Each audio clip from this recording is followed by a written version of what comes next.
Olá, eu sou Maurício Coentro, sou procurador do trabalho, trabalho aqui na Procuradoria Regional do Trabalho da Primeira Região.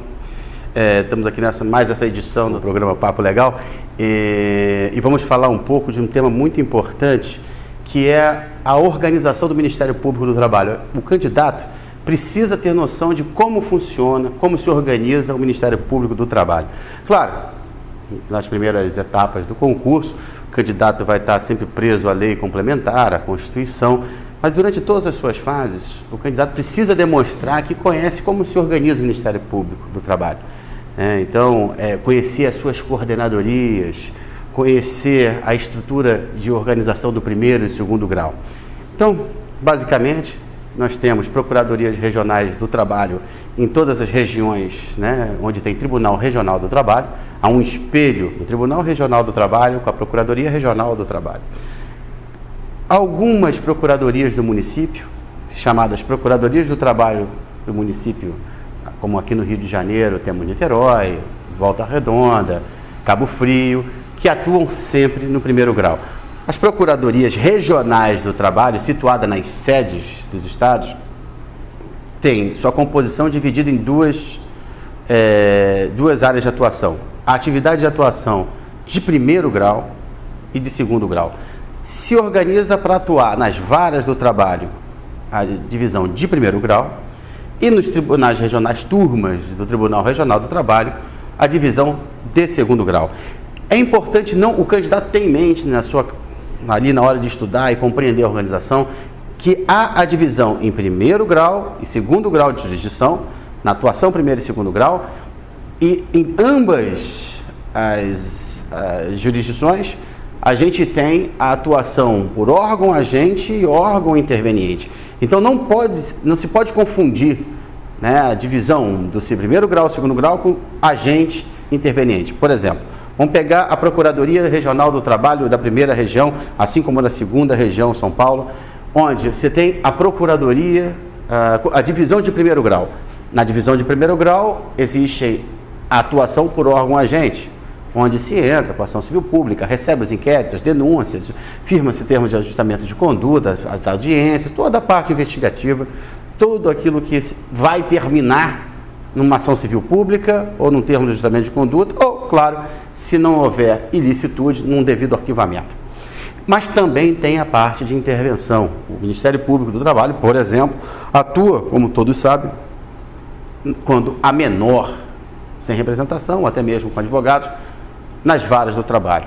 Então, o Ministério Público do Trabalho, nesse caso, é interveniente. Por exemplo, o espólio clássico, onde o espólio, acidente de trabalho, a morte do trabalhador que deixa herdeiros menores, o juiz chama, então, o Ministério Público do Trabalho para que não haja nulidade e que ele possa verificar se há qualquer tipo de conflito entre os interesses daquele tutelado, os advogados, até genitores, etc. Então, veja, isso tudo no primeiro grau. Assim também é o segundo grau. Claro que a atuação no primeiro grau, nós sempre observamos mais atividade como órgão agente. Essa atividade que eu exemplifiquei do menor tem uma abrangência mais curta no que se refere ao primeiro grau. O contrário acontece no segundo grau, onde a atuação interveniente é muito grande nas sessões, nas ações em grau de recurso que tem menores no polo, ou aqueles da administração pública, onde o Ministério Público do Trabalho emite parecer, auxiliando o órgão jurisdicional quando vai decidir no acórdão. E sempre há nas turmas, nas sessões de julgamento, garantido assento ao Ministério Público do Trabalho na atividade interveniente. Mas também tem, no segundo grau, recursos de revista, por exemplo, outros recursos de embargo de declaração nas ações civis públicas que chegam em grau de recurso no segundo grau. Então, não confundir a atuação primeiro grau diante das varas do trabalho, a atuação segundo grau diante ao Tribunal Regional do Trabalho e agente interveniente. Então, daí já podemos perceber que o Ministério Público tem a sua organização, agente interveniente, primeiro e segundo grau. Mas, e no TST? No TST temos, então, a Procuradoria Geral do Trabalho, que é o espelho, um Tribunal Superior do Trabalho, onde os subprocuradores gerais fazem e elaboram os pareceres, eventuais recursos diante do TST e também se fazem presentes nas sessões de julgamento. Então, dada essa questão organizacional inicial, até simples para quem já vem estudando, já vem se aprimorando na matéria, é sempre bom o candidato ter em mente para poder responder uma pergunta, prova oral, por exemplo, está ciente das procuradorias do trabalho no município, que às vezes naquela área de atuação existe uma procuradoria do trabalho, então tem uma questão de atribuição e competência que é importante e pode ser necessário para responder uma pergunta. Dentre, claro, não se afasta que a atividade por órgão agente, hoje em dia, do Ministério Público, né, e aí o Ministério Público brasileiro como um todo, é preponderante. Prepondera sobre a interveniente por várias razões. Né? Acho que hoje o Ministério Público, o espaço social e o clamor da sociedade é de pedir realmente o Ministério Público agente, provocador, promotor efetivo, né, de direitos e etc. Então, na área trabalhista isso não é diferente. Então, hoje a gente vê, pegando as últimas provas, a gente vai verificar sempre nas questões de terceira fase, principalmente ações, recursos, algo que realmente exige uma visão institucional agente do Ministério Público. Com isso, o candidato tem que estar ciente. Como é que age o Ministério Público? Como é que o Ministério Público trabalha, atua como órgão agente? Então, o Ministério Público tem hoje 8 coordenadorias. O que são coordenadorias? Coordenadorias temáticas.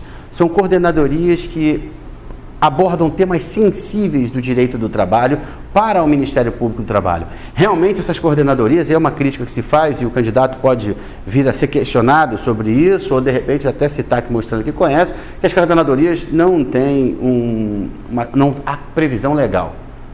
Não havendo previsão legal, isso acaba dificultando realmente as suas previsões, né, a sua institucionalização. Mas, como órgão, né, as coordenadorias não são órgão, não há essa previsão legal, mas foram criadas por portaria do Procurador-Geral do Trabalho, então, claro que é sobre metas institucionais altamente relevantes do Ministério Público.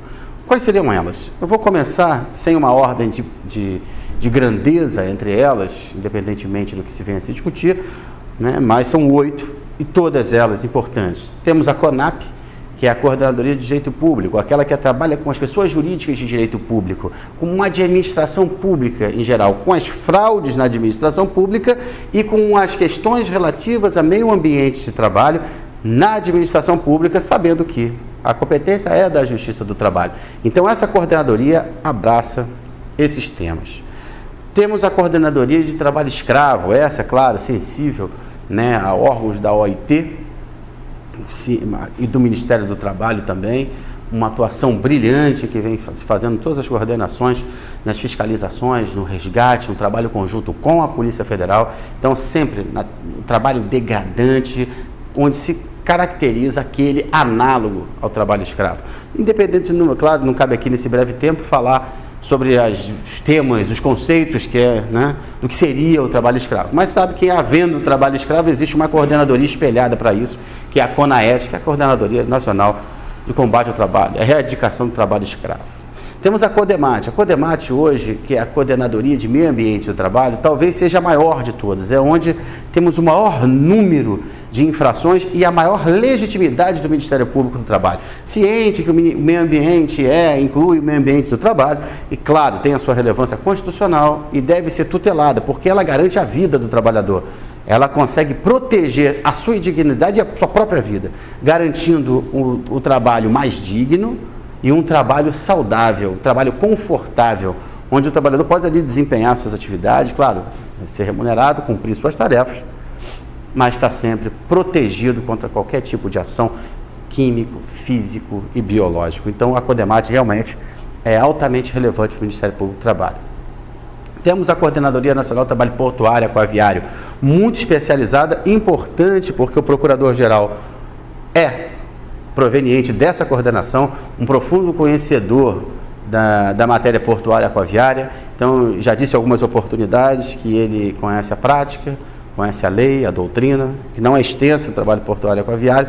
Então, é importante que o candidato conheça que existe dentro do Ministério Público do Trabalho essa coordenadoria, que ela não foi criada como uma coordenadoria por um tema ser sensível, mas sim por ser especializado. É altamente especializado. Então, por isso, se decidiu criar a Coordenadoria do Trabalho Portuário e aquaviário, né? Trabalhadores do porto e também trabalhadores embarcados em navios, em pesca, etc.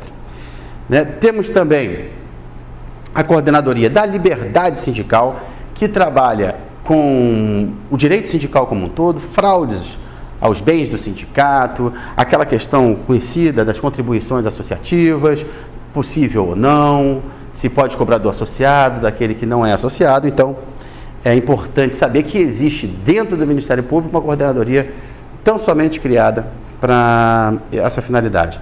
Temos a CONAFRET. A CONAFRET é a coordenadoria de fraudes na relação do emprego.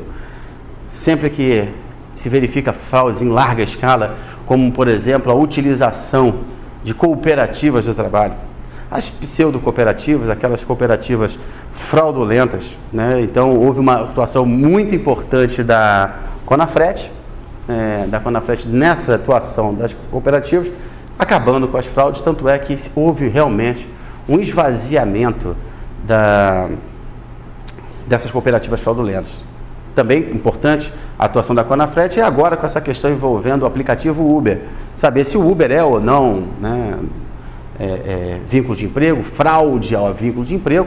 A coordenadoria vem debatendo sobre isso, inquéritos, investigações, audiências públicas. Então, ela que organiza isso e traça os debates do âmbito da sociedade. Temos também a coordenadoria importante, que é a Cor de Infância, que é a Coordenadoria do Trabalho Infantil.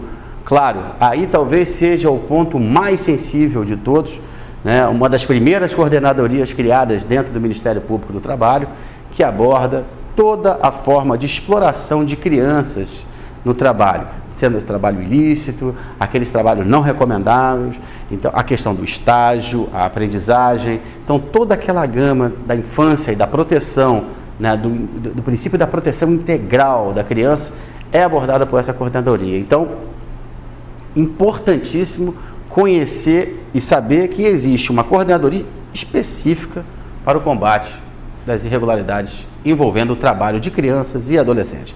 Também relevante é a Cor de Igualdade. A Cor de Igualdade é uma coordenadoria do Ministério Público que promove a igualdade nas relações de trabalho, relações de emprego. Então, todas aquelas formas de discriminação, todas aquelas formas de assédio moral, assédio sexual, não entrando aqui, que não é o momento, dos conceitos que envolvem a matéria, mas saber que denúncias que envolvem, né, a igualdade, a discriminação no emprego, são analisadas por essa coordenadoria. Promove audiência, muitas audiências públicas sobre a questão do acesso de pessoas e minorias ao mercado de trabalho, a questão envolvendo o trabalho da mulher, a questão da igualdade de gêneros. Então, tudo isso é abordado por essa coordenadoria, que também faz parte dessas 8 que eu citei do Ministério Público do Trabalho. Então, o candidato que conhece essa estrutura organizacional já tem a vantagem de mostrar ao examinador que estudou o Ministério Público do Trabalho e que entende como ele funciona, porque a organização é fundamental para que se atinja a eficiência. Algumas procuradorias regionais do trabalho têm a sua divisão por núcleos dentro de cada regional, ou seja, trabalho espelhados nessas coordenadorias são divididas. As denúncias chegam, já vai, por exemplo, denúncia de assédio moral contra a empresa X, chega, é distribuída àquele núcleo da Cor de Igualdade.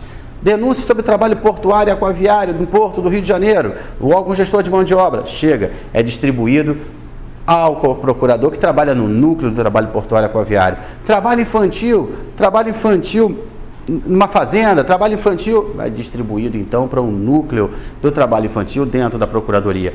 Aí eu questiono, qual é o benefício disso?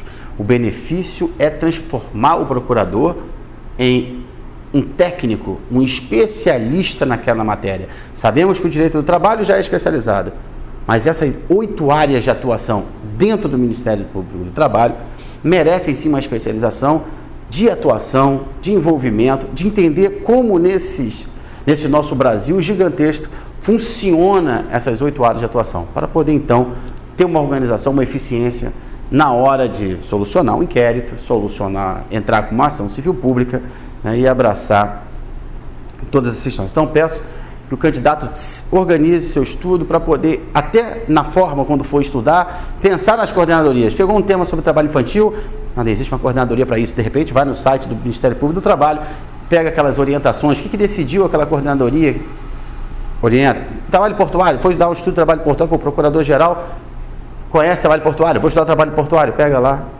dá uma olhadinha. Pô, na CONARES, a Coordenadoria de Liberdade Sindical, dá uma olhada nas orientações.